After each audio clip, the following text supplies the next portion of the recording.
사도행전 8장 26절에서 40절입니다.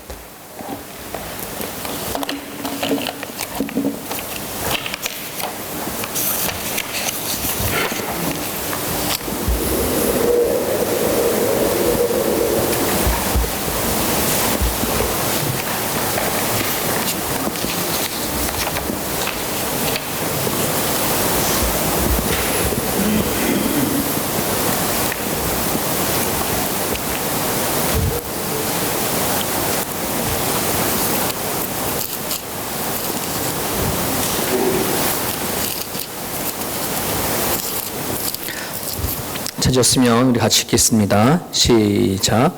주의 사자가 빌립에게 말하여 이르되 일어나서 남쪽으로 향하여 예루살렘에서 가서로 내려가는 길까지 가라 하니 그의 길은 광야라. 일어나 가서 보니 에디오피아 사람 곧 에디오피아 여왕 간다게의 모든 국고를 맡은 관리인 네시가 예배하러 예루살렘에 왔다가 돌아가는데 수레를 타고 선지자 이사야의 글을 읽더라. 성령이 빌립더러 이르시되 이 수레로 가까이 나아가라 하시거늘 빌립이 달려가서 선지자 이사야의 글을 읽는 것을 듣고 말하되 읽는 것을 깨닫느냐 대답하되 지도해 주는 사람이 없으니 어찌 깨달을 수 있느냐 하고 빌립을 청하여 수레에 올라 같이 앉으라 하니라. 읽는 성경 구절은 이것이니 일러스되 그가 도살자에게로 가는 양과 같이 끌려갔고 털 깎는 자 앞에 있는 어린 양이 조용함과 같이 그의 입을 열지 아니하였도다. 그가 굴욕을 당하였을 때에 공정한 재판도 받지 못하였으니 누가 그의 세대를 말하리요. 그의 생명이 땅에서 빼앗김이로다 하였거늘 그 네시가 빌립에게 말하되 청컨대 내가 묻노니 선지자가 이 말한 것이 누구를 가리킴이냐 자기를 가리킴이냐 타인을 가리킴이냐. 빌립이 입을 열어 이 글에서 시작하여 예수를 가르쳐 복음을 전하니 길 가다가 물이 있는 곳에 이르러 그 네시가 말하되 보라 물이 있으니 내가 세례를 받음에 무슨 거리낌이 있느냐. 이에 명하여 수레를 멈추고 빌립과 네시가 둘 다 물에 내려가 빌립이 세례를 베풀고 둘이 물에서 올라올세 주의 영이 빌립을 이끌어 간지라. 네시는 기쁘게 길을 가므로 그를 다시 보지 못하니라. 빌립은 아소도에 나타나 여러 성을 지나다니며 복음을 전하고 가이사야에 이르니라. 아멘. 사도행전의 별명은 성령행전이라고 합니다. 그러니까 사도행전을 쭉 우리가 읽어나가는 과정 가운데 있는데 사도행전에는 사람이 들어서고 사람 만난 이야기 그리고 어떤 사건들 여러 가지가 많이 사도행전에 등장하는데요. 여러분 사도행전을 읽어갈 때에 항상 그 사도행전 속에서 움직이시는 성령 하나님 어떻게 성령 하나님이 움직이시는가를 잘 살펴보고 읽을 수 있어야 돼요. 사람을 얘기하는 게 아니고 사건을 얘기하는 것이 아니라 성령 하나님의 움직임을 드러내는 그런 책이기 때문에 그렇습니다. 여러분 오늘 본문의 이야기는 이해하기가 그리 썩 어려운 그러한 이제 메시지는 아니에요. 우리 지난주에 빌립 집사님이 사마리아에서 사역한 이야기를 잠깐 우리가 살펴보았지 않습니까? 그리고 사마리아는 예루살렘 이스라엘 백성들과 항상 이 오랜 기간 동안에 원수지간이었던 그런 관계였어요. 그러니까는 예수 그리스도 복음이 아니었으면 정말 그 사마리아와 이스라엘 백성들의 이 문이 열린다는 것은 생각하지 못했던 부분들이거든요. 오랫동안 닫혀있던 그 사마리아가 이제 빌립 집사님이 가서 예수 그리스도의 복음을 전하면서 거기 안에 부흥의 역사가 나타나죠. 예수님을 받아들이고 세례를 받고 성령의 역사가 경험하게 되어지는 이야기. 그러니까 곳곳에서 부흥의 역사가 일어나요. 자, 그때 무렵에 오늘 본문 말씀을 보니까 주의 사자가 천사가 빌립 집사한테 가서 뭐 했다는 말이에요? 남쪽으로 내려가라 하는 거예요. 자, 남쪽 어디냐? 조금 더 구체적으로 보면 너가 사마리에 있는데 사마리에서 예루살렘을 거쳐서 가사라고 하는 지역까지 그렇게 내려가라 라고 하는 명령을 받아요. 그 거리를 지도상 찾아보면 지금 빌립 집사가 사역했던 그 자리에서 가사까지가 약 70km의 거리예요. 여러분, 우리가 꼬박 하루를 걷는다 그러면 한 얼마 정도 걸을 수 있을까요? 많이 걸으면 장정들이 빠른 걸음으로 하면 한 30km를 걸을 수 있다고 쳐더라도 한 이틀, 3일 걸리는 거예요. 10시간 정도 하루를 걷는다고 하면. 근데 쉬운 일이 아니지 않습니까? 그죠? 지금은 뭐 대중교통이 많고 뭐 운전이 많지만 옛날에는 거의 다 대부분 사람이 걸어 다녔거든요. 조금 잘 사는 사람은 짐승을 타고 다녔고, 가장 잘 사는 사람들이 오늘 여기 등장하고 있는 내시 같은 사람들은 수레를 타고 다니는 거였으니까, 빌립 집사님이 우리 형편 다 알다시피 짐승을 타고 갔겠습니까? 걸어서 뚜벅뚜벅 70km를 걸어가는 얘기잖아요. 자, 근데 여기에서 주의 사자가 빌립 집사님에게 거기까지 가라라고 말했을 때에, 여러분, 빌립 집사가 되게 망설임이 없이 그냥 일어나, 그냥 갔다, 이런 말을 하거든요. 되게 이게 모르고 스쳐 지나갈 수 있는 이야기인데 되게 은혜로운 거예요. 이 쉬운 결단이 아니잖아요. 왜? 지금 본인이 사역하는 그 자리가 뭐가 일어나기 때문에 부흥의 역사가 일어나는 거예요. 이런 박수 칠 때 떠나라, 이게 말은 쉽지만 여러분 그게 쉬운 일이 아닙니다. 지금 한창 사마리아에 일어나지 않았던 부흥의 역사가 일어나고 사람들의 세례를 받고 예수를 만나는 이야기가 막 자기 안에서 역사가 일어나는데, 여러분 그거를 내려놓고 갖고 논리도 아니라 거기 완전 떠나라 얘기를 하니까 저 같으면 되게 망설여졌을 거예요. 하나님, 왜 하나님 이때입니까? 조금 더 이렇게 말할 수가 있지만, 빌립은 전혀 그런 마음 없어요. 왜 그럴까요? 그 마음 안에 이건 하나님이 하시는 거야. 성령께서 하시는 거야. 내가 여기 와서 복음을 전한 것도 내가 한 것이 아니라 성령께서 하게 하셨고, 부흥의 역사는 내가 일으키는 게 아니라 성령께서 하시는 거다라고 하는 그 확실한 믿음과 신앙을 가지고 있기 때문에 그래요. 그러니 뭐 하는 거예요? 아낌없이 뒤도 돌아보지 아니하고 그 말씀에 따라서 남쪽 70km를 내려가는 거예요. 자, 그 내려갔더니 어떤 수백만 또 수십 명의 사람들을 만나서 복음을 전하는 그런 자리가 아니라, 그 가는 길이 광야길이라고 얘기했거든요. 쉬운 길이 아니에요. 가다 보니까 누구를 만나요? 본문을 보니까 예루살렘에서 예배 드리다가 자기 집으로 가고 있는 내시 한 사람을 만나요. 근데 이 내시는 어떤 사람이냐면 에디오피아 여왕 겐다게를 옆에서 보좌했던 그런 내시였다 얘기하고 있어요. 여기 에디오피아는 지금 현재 존재하는 에디오피아가 아니에요.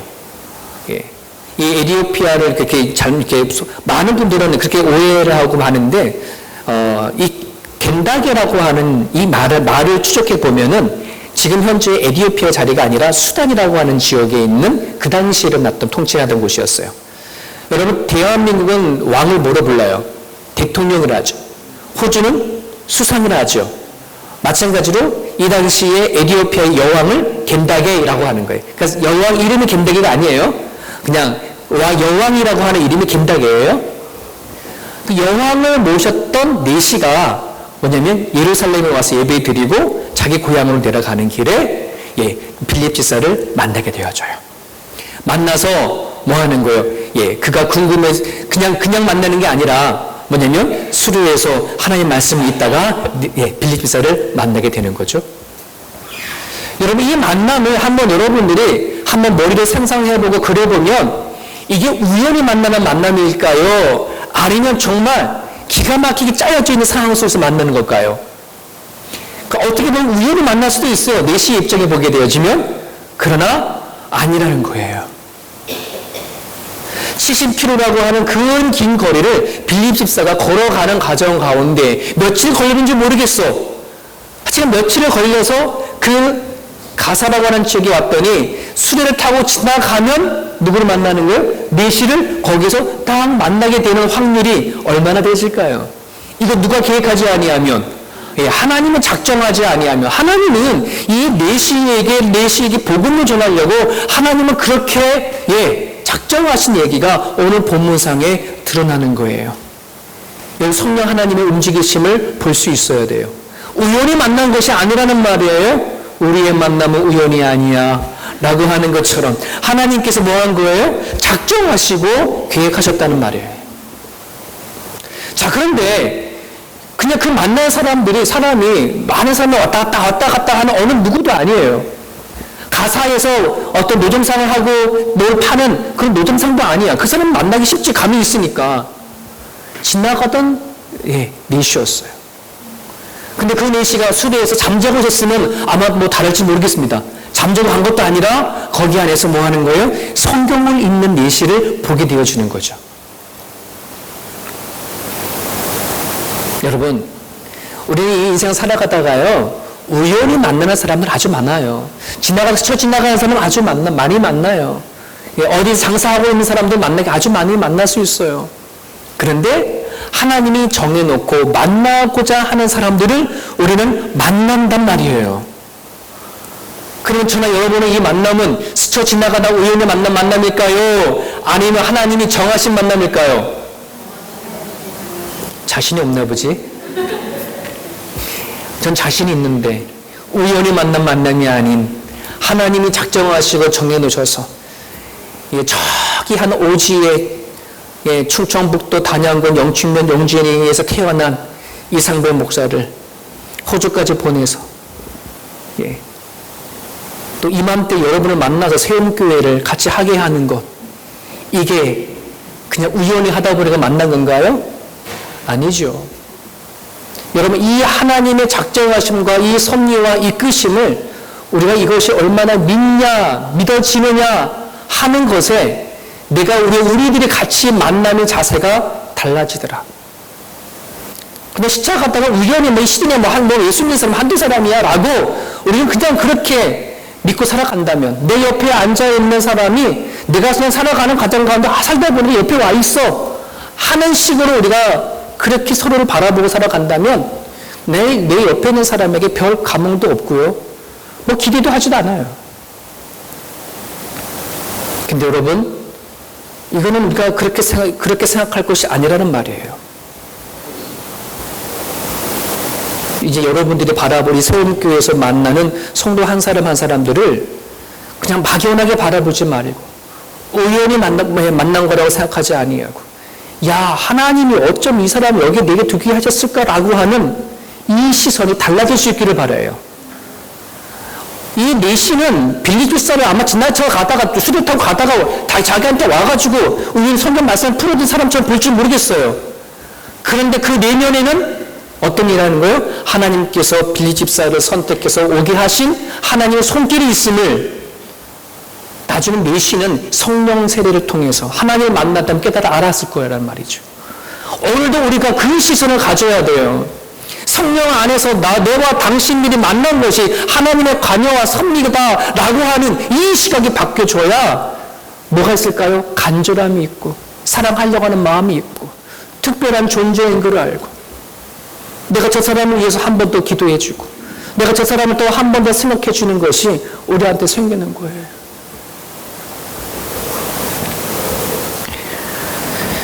여러분 생각해 볼까요? 만약에 내시가 수레를 타고 가는데 뭐 낮잠을 잤거나, 요즘은 스마트폰이 없으니까 뭐 그건 못했겠고 딴짓을 하고 그냥 갔었다라고 한다 그러면 아마 이 망날 확률이 있었을까? 아마 그렇지 않았을 거죠. 하나님은 내시가 무엇을 궁금해하고 그 마음에 어떤 생각이 있는지 하나님은 보셨다는 말이에요. 하나님은 그를 찾아내려고 하나님의 저 사마리아 지역에 사역하고 있는 빌립을 70km나 떨어져 있는 곳까지 걸어가면서 만나게 하셨다고 한다는 그 섭리가 작용하는 거죠. 요한복음 1장에 보게 되어지면 빌립 집사가 아닌 사도 빌립이 나와요. 예수님의 제자 빌립이 나와요. 똑같은 이름인 이 빌립이 어느 날 자기의 같이 알고 있는 나다니엘이라는 사람을 데리고 예수님 옆에 나왔어요. 그때 예수님이 이미 나다니엘이 어떤 사람인지를 알고 이는 참 선하구나 라고 말씀하시죠. 그러면서 나다니엘이 예수님 나를 언제 보셨습니까? 어떻게 아십니까? 라고 말했더니 예수님 뭐라 그래요? 너가 무화과나무 아래에 있었을 때 내가 너를 보았다. 정말 본 거 아니에요. 예수님 거기 무화과나무에 있을 때 같이 찾아간 것도 아니고 어떤 걸까요? 무화과나무에서 나다니엘이 아마 낮잠 잔 것이 아닌 하나님에 대한 1대1의 궁금증을 가지고 하나님 살아계시는가, 나는 어떤 존재인가 영적 고민을 한 나다니엘을 뭐 했다는 거예요? 알았다는 거예요. 보았다는 그 말이에요. 여러분, 저나 여러분들이나 그냥 살아가다 보니까 우연히 여기에 와 있어 라고 하는 것 여러분 아닌 줄 저는 믿습니다. 하나님이 여러분들을 찾아내셨습니다. 여러분들이 스스로 왔든 아니면 누구를 통해서 왔든 하나님은 여러분들을 이 자리까지 오게 하게 하신 건 여러분 이건 아무런 누구에게 일어날 일이 아니에요. 성경에 보면 우리가 예수 믿고 구원받는 그 길인 좁은 문 좁은 길이다라고 말했어요. 우리가 예수 믿고 구원받는 길은 좁은 문 좁은 길 가는 것처럼 되게 어렵고 힘든 거다라고 말하지만 여러분 여기 안 또 다른 의미가 있어요. 뭐냐면 아무나 갈 수 있는 길이 아니라는 거예요. 또 다른 것은 아무나 예수님을 믿을 수가 있는 게 아니고 아무 때나 예수님을 믿을 수 있는 게 아니라는 말이에요. 여러분 하나님의 작정하신 거 인도하심이 아니면 하나님 나를 구원하시고자 하시는 믿음을 주시 아니하면 결코 우리는 구원의 길로 들어설 수가 없어요. 돈으로도 못 가요. 명예도 못 가요. 그죠? 오직 뭐로? 예수님이 믿는 믿음으로만 가는 나라가 하나님의 나라인데 근데 우리 많은 사람들은요, 내가 때가 되면 하나님 만날 수 있겠지. 때 되면 믿겠지. 예. 많은 세상 많은 사람들 중에 나도 그냥, 나도 그냥 우연히 믿는 존재야. 할지 모르겠어요. 아니라는 사실이에요. 여러분, 구원은 내가 얼마 이것이 특별히 내가 여겨지는가. 내가 예수님 믿고 이 자리에 앉아있는 게 얼마나 존귀한 것인가. 보배로운 것인가. 여러분, 이 가치를 여러분들이 아셔야 돼요. 이 가치를 알 때에 내 안에 있는 예수 그리스도가 얼마나 귀한 것인지 소중한 것인지 나를 정말 살게 하시는 생명력이 있는지 없는지를 거기 안에서부터 출발되어진. 여러분 어때요? 여러분 안에 그 보배로우신 분을 담으셨나요? 여러분 안에 그 예수님이 있나요?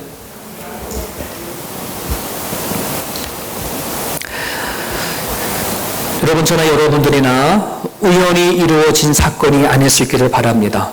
만약에 우리가 이것이 하나님의 섭리 가운데 하나님의 우리 이끄심 가운데 왔다라고 하는 이것이 믿는 믿음이 없다면 그냥 한번 예배드리고 말아버리는 스쳐가는 인연쯤으로 아마 생각할지 모르겠습니다만 오늘 우리들이 하나님이 우리를 특별히 불러줘서 그 부름을 받은 이 자리에 안에 서로 같이 하나님을 찬양하고 기도하고 예배할 때 하나님은 여기를 통해서 뭐한다? 하나님의 역사가 일어난다.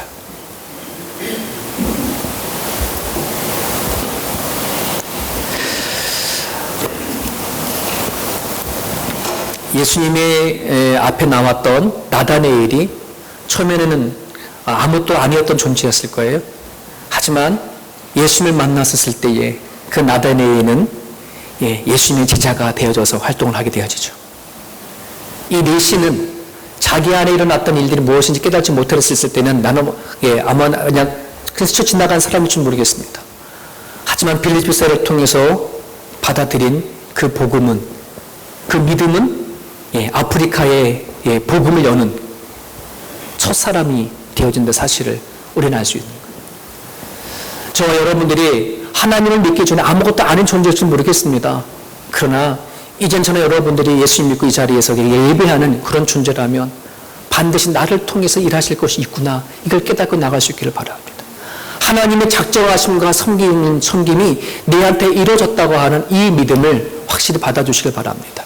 자, 그러려면 구체적으로 하나님의 부름 앞에 내가 서 있다고 하는 그걸 깨달아 알려면 몇 가지를 같이 알았으면 좋겠는데요. 그 첫 번째가 천사의 두 가지를 말할 건데요. 하나는 천사 이야기와 하나의 섭리 얘기를 할 건데 여러분 26절 한번 같이 볼게요.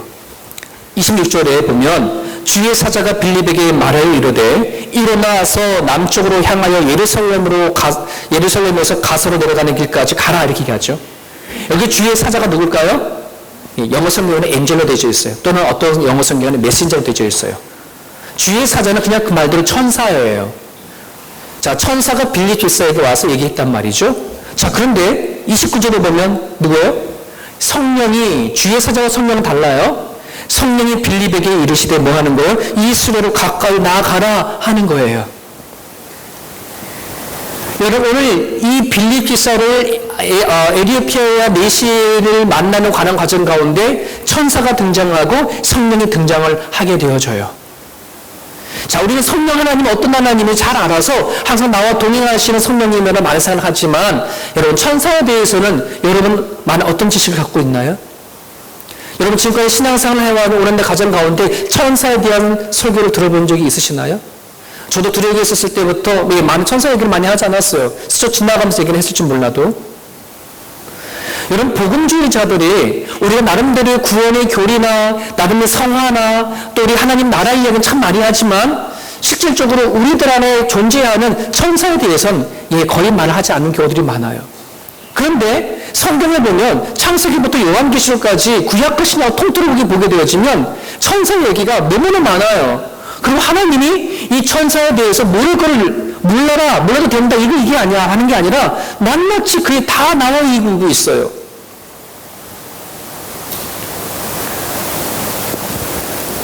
여러분, 저나 여러분들이나 이 자리까지 올 때에 여러분 천사를 도움을 받았다는 사실을 여러분 아시나요?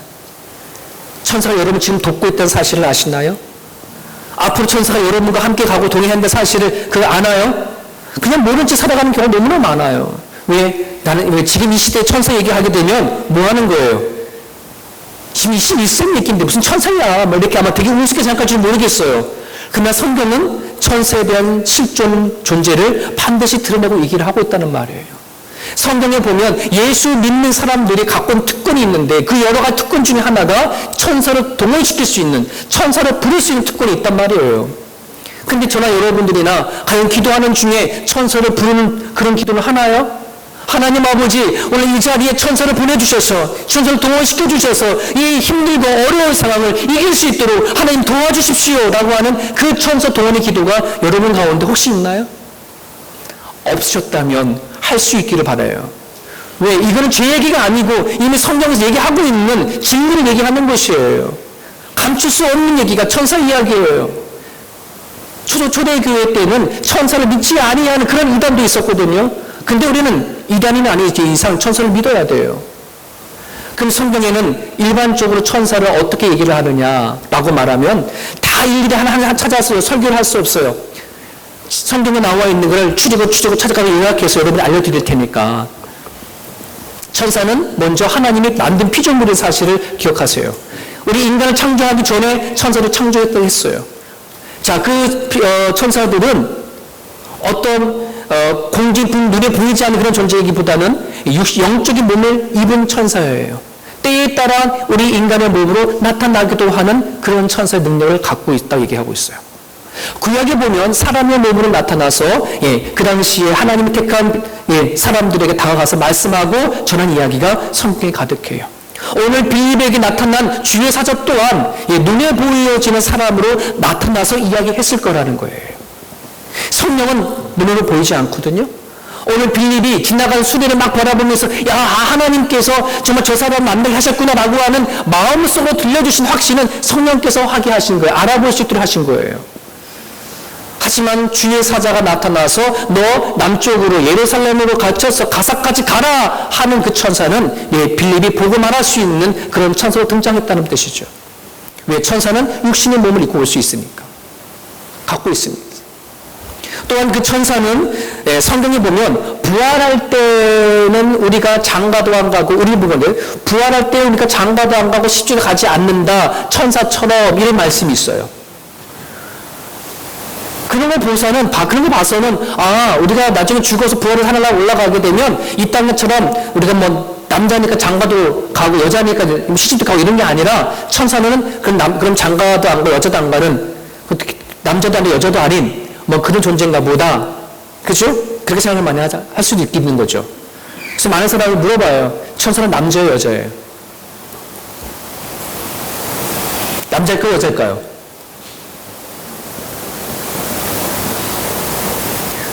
남자인지 여자인지 몰라요. 가보면 알 것 같아. 근데 성경에 보면 예수님은 천사를 말할 때에 그녀는 이렇게 말하지 않고 그는 남사 형용사를 썼어요. he라고 그렇게 많이 썼어요.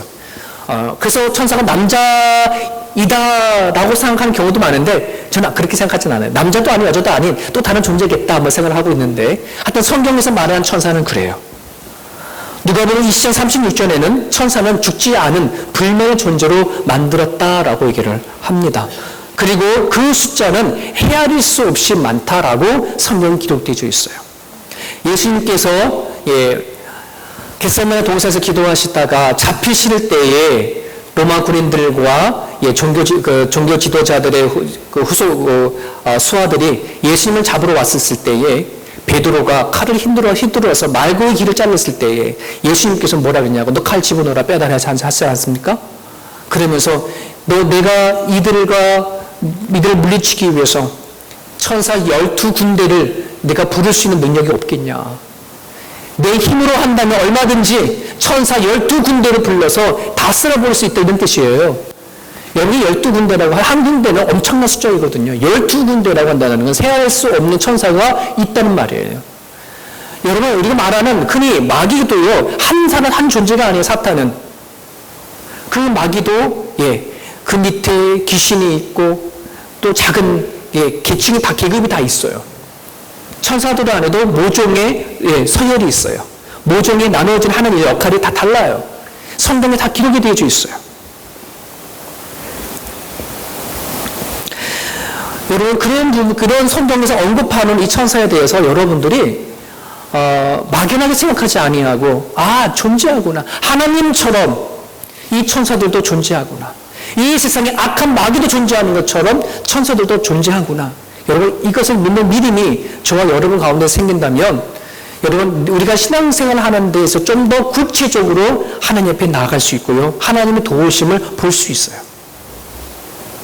그럼 이 천사들이 일반적으로 어떤 일을 할까요? 크게 두 가지입니다. 하나는 하늘나라에서 하나님을 찬양하고 영광들을 섬기는 일을 하지만, 또 하나의 큰 것은 하나님의 구원 사역하는 일들에 동참하시고 하나님의 부르심에 일하는 존재로, 즉 사람을 섬기고 도와주는 일들을 이 천사들이 하는 것으로 성경 기록되어 있어요. 자, 특별히 우리 베드로전서 1장 12절 한번 같이 읽어볼게요. 베드로전서 1장 12절 시작. 이 섬긴 바가 자기를 위한 것이 아니요 너희를 위한 것임이니 계시로 알게 되었으니 이것은 하늘로부터 보내신 성령을 힘입어 복음을 전하는 자들로 이제 너희에게 알리신 것이요 천사들도 살펴보기를 원하는 것이다. 이게 어떤 거냐면 천사들도 살펴보기를 원한대요. 뭐에 대해서? 예수님께서 우리 인간을 구원하기 위해서 십자가 못 박혀 돌아가신 것과 하나님이 작정하신 그 계획하심을 천사들도 알고 싶은 거예요. 여러분 한번 생각해 보세요. 만약에 구원받는 사람들이 없다면 하나님의 은혜라는 것을 알 수 있을까요? 그죠? 알 수 없죠. 여러분, 천사에게는요, 하나님의 은혜라고 하는 것인지 뭔지 모를 수도 있어요. 왜? 그들에는 구원받는 사건이 일어나지 않기 때문에. 그런데 하나님이 만드신 인간을 지금 어떤 이유에서인지 하나님이 자기의 아들 독생자인 예수 그리스도를 이 땅에 보내시기까지, 죽이기까지 하시면서 인간을 구원하시는 것을 천사들의 입장에 봤을 때 뭐 하는 거예요? 너무 놀라운 일들이에요. 자기한테, 천사들한테 일어나지 않았던 사건들을 지금 하나님은 인간을 통해서 뭐 하신 거예요? 십자가 달려 돌아가시게 하시고 구원하신다는 말이에요. 천사들 놀라운 거예요. 도대체 이 구원이 뭐지? 어떻게 그럴 수 있지? 어떻게 인간을 이 사람이지, 하나님이신 사람이 죽지? 한번 연구해보고 살펴봐야 하겠다 하는 게 이 내용이에요. 어떤 뜻인지 아시겠죠? 사랑하는 여러분, 그래서 천사는요, 하나님께서 구원하실 이 사역 위에 하나님이 도구로 쓰고 하나님이 찬양하고 하나님을 위해 일하는 천사를 통해서 지금도 역사하시고 일을 하고 계셔요. 천사를 부르셔서 하나님의 구원 사역에 동참하게 하시고 일하게 하신다는 사건이 성경에는 기록이 되어져 있어요. 여러분, 특히 바울이 고린도전서 11장 10절을 보게 되면 11장 10절 한번 같이 읽어볼까요? 여자는 천사들로 말미암아 권세 아래 있는 표를 그 머리 위에 둘지다. 이게 어떤 거냐면 바울은 알고 있었어요. 뭐를? 우리 믿는 사람들이 같이 모일 때에, 같이 모여서 예배하고 찬양할 때에 천사들이 임한다는 것을 알았다는 말이에요. 그런데 예배하는 자리에 천사가 임했을 때 보니까 이 사람이 남자인지 여자인지 잘 모르잖아요. 그러니까 여자애를 여자인 것을 머리에다 수건을 써서 뭐라 드러내라 이렇게 표현을 한 거예요. 뭐 지금은 여러 하나 그 천사가 우리가 뭐 안 쓰니까 여자 남자인지 뭐 그런지 모르겠지만 지금 이 성경 안에서는 내용이 바울이 그런 거예요. 천사가 우리가 가운데 늘 항상 임한다. 찬양할 때에 우리 가운데 도와서 찬양하게 하고 함께 한다. 그러니 너가 남자이든 여자이든 그러니까 분별할 수 있도록 그렇게 하라 하는 그 내용이 이 동이 담겨져 있어요. 성경에는 천사가 우리 가운데 함께 임하면 우리를 위로하고 보호하고 섬기고 때로는 우리가 죽을 위해서 돕기도 하고 우리가 죽은 다음에 하늘나라로 안내하는 역할을 한다라고 성경은 얘기를 하고 있어요. 자, 오늘 빌립을 통하여서 내시를 만나도록 하기 위해서 천사를 움직였어요. 그리고 성령 하나님이 빌립의 마음에 들어가서 내시를 만나게 한 것이 하나님의 뜻이었구나를 알게 하는 것처럼 성령께서 일하신 거죠. 여러분, 저나 여러분들이나 오늘 이 자리에 올 때까지 여러분 스스로 왔든지 누구를 통해서 왔든지 여러분 하나님이 천사를 통해서 일하신 거고 여러분 마음 가운데 깨닫게 하고 알게 하신 것이 성령 하나님이라는 사실을 여러분이 기억을 했으면 좋겠어요. 여러분이 살아가는 삶의 현장 가운데에 하나님의 이름을 기도하지만 성령의 도움을 기도할 때 하나님, 성령님 천사들에게 말하게 하여 주셔서 부려주셔서 우리로 하여금 힘들고 어려운 상황 가운데 이길 수 있도록 하나님 도와주옵소서. 여러분 때로는 우리가 하나님의 도우심을 느낄 때가 있어요.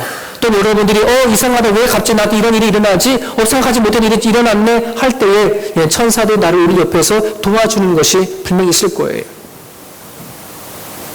어떻습니까? 꿈과 같은 이야기죠. 되게 막연한 공상영화 같은 느낌 들 수도 있겠죠. 근데 성경에는 영적인 것을 얘기하고 있어요. 우리가 눈에 보이지 않아서 우리가 알지 못하는 것이지 하나님은 우리 가운데 어떻게 누가 어떤 존재로 역사하는지를 성경에는 드러내고 있어요. 요즘 전 세계적으로 전염병이 돌고 있습니다. 지금 칼림푸드인데 칼림푸드 옆에 있는 동네에도 전염병의 확진자가 나타나서 학교도 지금 닫혀 있는 상황이고 좀 그래요. 어느 때보다도 지금 많이 긴장이 되어져 있지 않습니까? 근데 여러분 조용히 묵상해 보면 이런 전염병보다 더 무서운 게 우리 마음속에는 염려, 근심, 걱정 그로 인해서 우리가 불안에 떠는 것 이것이 어떻게 보면 전염병보다 더 무서운 것이 아닌가 하는 생각을 좀 해보게 되어져요. 그 염려와 불안과 걱정, 이 스트레스가 나를 더 죽게 만드는 치사율이 더 높지 않을까 하는 생각도 갖게 되어지고 성경에 보니까 하나님께서 애굽의 노예로 살고 있는 이스라엘 백성들을 출애굽해 나갈 때에 마지막 10번째 재앙이었던 장자를 죽여지는 죽음의 그림자가 드러났을 때에 문 앞에 어린 양의 피를 바른 그 가정마다 다 어떻게 했대요? 죽음의 그림자가 넘어갔다. 이게 2월절 사건 아니겠습니까? 그런 이스라엘 백성들이 나와서 광야길을 걸어갈 때에 40년의 광야길을 살았을 때도 불구하고 그의 옷과 신발이 닳지 않았다라고 하는 이 모세의 그 노래 안에 보면 하나님에 대한 간섭과 섭리가 있어요. 여러분 하나님은 이 전염병의 세포 하나하나를 다스리지 못할까요? 저는 믿어요. 하나님 손에 있다고 한다는 사실을 우리는 믿어요. 그러기 여러분 염려하지 마세요. 걱정하지 마세요. 우리 눈이 얘기하잖아요. 나를 살고 죽게 하는 것이 누구한테 있다? 하나님 손에 달려져 있다. 우리가 해야 할 것은 하나님이 붙잡고 살아가는 것. 하나님이 나를 통해서 어떤 삶을 살아가게 하는지, 나를 통해서 무엇을 요구하는지 하나님 앞에 붙잡고 나아갈 수 있기를 간절히 바라요. 그래서 여러분들이 천사를 향해 도움을 구할 수도 있어요. 성령님 도와주십시오. 천사를 통해서를 보호하시고 이끌어 나가신다 약속하여 주셨사오니 하나님 이 공개의 흐름도 바꿔주시옵소서. 이게 우리가 해야 할 기도라고 생각이 되어집니다. 사랑하는 여러분, 하나님께서 우리에게 내리신 이 섭리를 지금 내시의 입장에서는 정말 빌립기사가 자기한테 내온 것이 하나님 섭리를 깨닫지 못해졌지만 이제 우리가 오늘 그걸 깨닫게 있길 바라요. 하나님의 섭리와 작정을 많은 사람이 알지만 나한테 일어난 것은 잘 모르고 살아갈 때가 너무나 많거든요. 여러분 이 자리에 부른 것이 하나님 섭리 가운데 온 것을 믿으십니까? 믿기를 간절히 바라요. 제 아버지가 중학교 3학년 때 돌아가시고 나선 중학교 3학년 때 4월 9일 날, 1983년 4월 9일 날 돌아가셨으니까 그 뒤로 저희한테 버릇이 하나 생겼어요. 그때 당시 저희 집에 이렇게 있고 위에 옥상이 있었어요. 평판한 지붕 위에 올라가면 평판한 옥상이라는. 학교 갔다 오면 그냥 제일 먼저 옥상에 올라가서 대장 누워버렸어요. 누워가지고 눈에 하나 가득하게 하늘만 나오도록 하늘만 보는 거예요. 그러고 나서는 저 하늘에 죽은 아버지가 계시겠지. 저 하늘에 하나님도 계시겠지. 저 하늘에 예수 믿는 사람도 간다고 하지.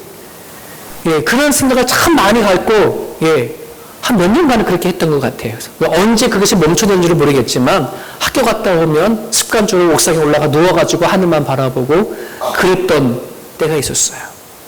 그러고 시간을 지나고 나선 제가 목회자가 되어주고 했었을 때에 마음속에 그런 마음이 드는 거예요.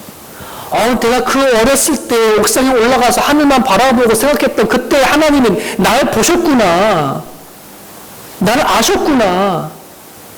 나를 기억하셨구나. 나를 찾아오셨구나. 그래서 나를 여기에 세웠구나 하는 것을 깨닫고 얼마나 은혜가 됐는지 몰라요. 얼마나 눈시울 적시도로 감사했는지 몰라요.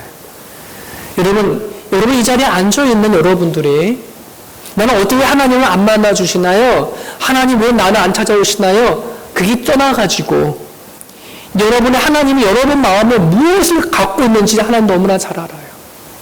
정말 여러분들이 하나님을 향해서 간절히 찾고자 원하는 그 사모함이 있고 진솔함이 있고 그 마음이 여러분 가운데 있다면 하나님은 반드시 여러분 찾아가시는 분이에요. 찾아내시는 분이에요.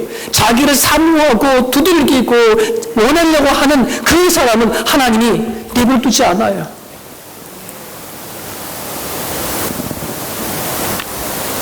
하나님께서 여러분들을 그렇게 찾아내셔서 여기까지 오게 하신 줄 저는 믿어요. 그래서 내가 이 자리에 앉아있구나. 내가 이 자리에 하나님이 나한테 앉게 하신 것은 하나님이 갖고 계신 작정하심이구나, 섭리구나. 여러분 이거를 깨달으시기를 바라요.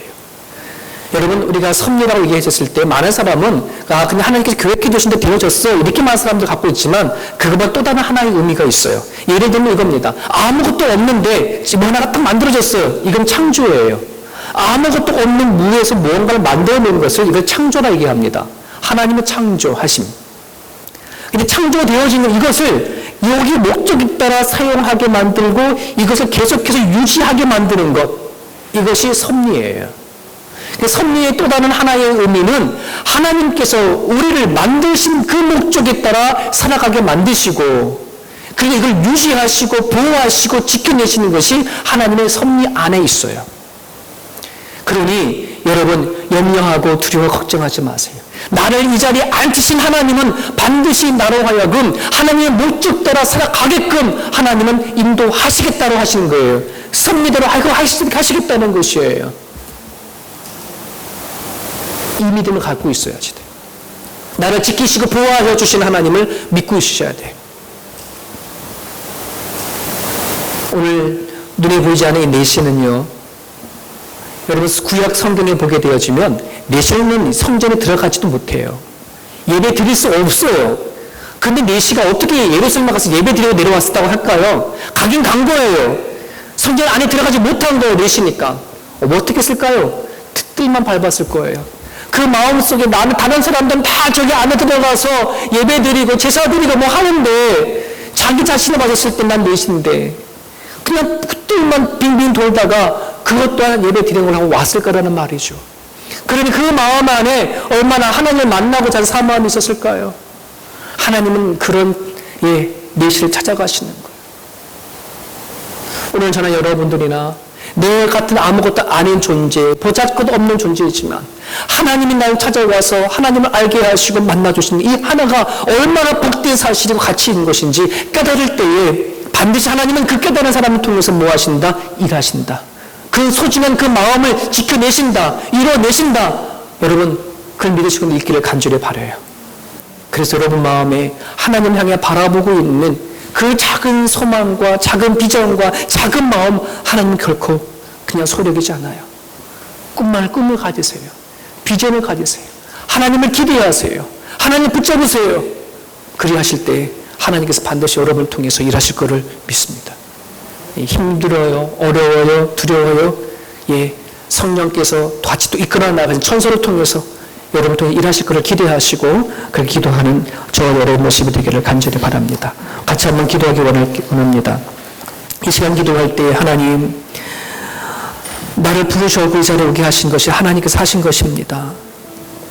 하나님 목적에 따라 존재하도록 하기 위해서 나를 부르셨습니다. 하나님께 나를 보장하시고 책임져 주시겠다고 이제 약속하셔 주셨으니까 하나님, 주님 나를 드립니다. 내 생각을 드립니다. 내 마음을 드립니다. 받아주시고 내 남은 인생 주를 위해 살아가는 데 갈 수 있도록 하나님 저를 붙잡아 달라고 하는 그런 믿음의 고백 같이 하시기를 원합니다. 우리 같이 한번 기도하겠습니다. 하나님 아버지 하나님 감사합니다. 오늘도 우리에게 주신 말씀 붙잡고 살아갈 수 있기를 원합니다. 성령님 채워주옵소서. 성령 우리 가운데 임재해 주십시오. 아버지 하나님, 그냥 우리 우연히 자리에 온 것이 아닙니다. 하나님의 작정하시고 인도하심 속에 일어난 이야기를 우리가 바라보고 나가게 하여 주옵소서. 정말 내 한 사람 한 사람들이 소중합니다. 귀합니다. 하나님 기도하지 아니할 수가 없습니다. 나를 만나게 해준 사람입니다. 한 가족을 만드신 것입니다. 주님, 애절한 마음을 가지고 이제는 하나님 아버지라 내 옆 사람을 평상시에 바라보는 그런 존재가 아닌 정말 소중한 존재로 하나님 바라볼 수 있게 하여 주옵소서. 얼마나 귀한 존재인지 아버지는 깨닫고 나갈 수 있도록 주님께서 붙잡아 주시옵소서. 하나님,